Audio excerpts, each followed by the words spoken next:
And this one is going to be about why I actually started making YouTube videos and why it matters to all professionals. And it was a real strength to me when I was making videos at first. It was a real strength to me when things were changing at work. So I want to ask you, do you have something that you're really proud of that you can call your own, or something which, you know, you are the best at, you are a real expert at, your own best talent? Maybe do you have a side income? That's an interesting point. Or a business of your own. It's open season just to share any businesses or side income, side hustles in the chat as well. If you want to ping a link, why not? Just chuck it all in the chat, any sort of blow your own trumpet type of things. And I remember this time where I went from being like a real trusted expert in a school to like a dubious kind of noob in a school. They didn't really know me in a brand new school. There are other times when leaders maybe have felt a little bit threatened by me, and YouTube has been my own thing that I own outside of school. And, you know, it gives me a lot of confidence and gives me a lot of self-belief. And it's a wonderful thing, actually, if you've had a difficult day at work, that you come onto YouTube and you get wonderful comments like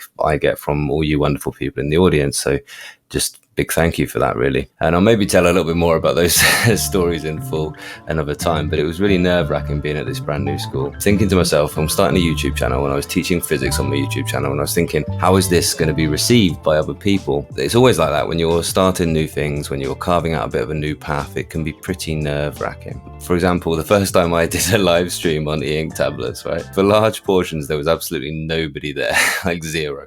I was looking at the little counter, and there was 0 people there, but there was never more than 4 in the entire time I did this. But it didn't stop me. There was times like, should I just stop live streaming now because this is ridiculous, I'm talking to nobody?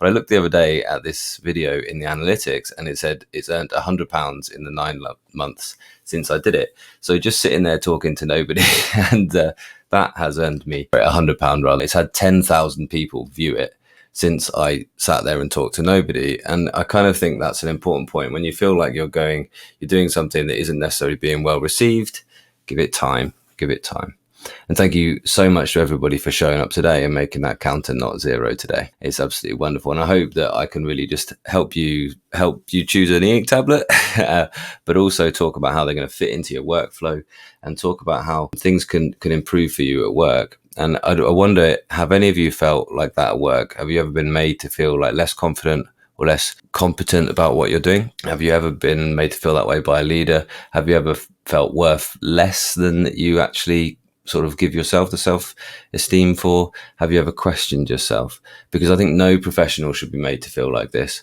And we don't always have an outlet like this, and not everybody does. Could you start one? Is there anything that you could do to give yourself this outlet? I admire what Dan Dutton's done at eWritable, made an Eink tablet website. You know, maybe not having the confidence, and it isn't very easy to do this, to get online and just chat like this. It is something that I've had to practice, that I've got better at as I've done it, but it's still really nerve-wracking. I promise you, I was sat here quite nervous as my camera stopped working just before the live stream, as always kind of happens. That's why I was obviously a couple of minutes late. What's going to take you from feeling this kind of toxic pressure and productivity, you know, you have to get to these goals.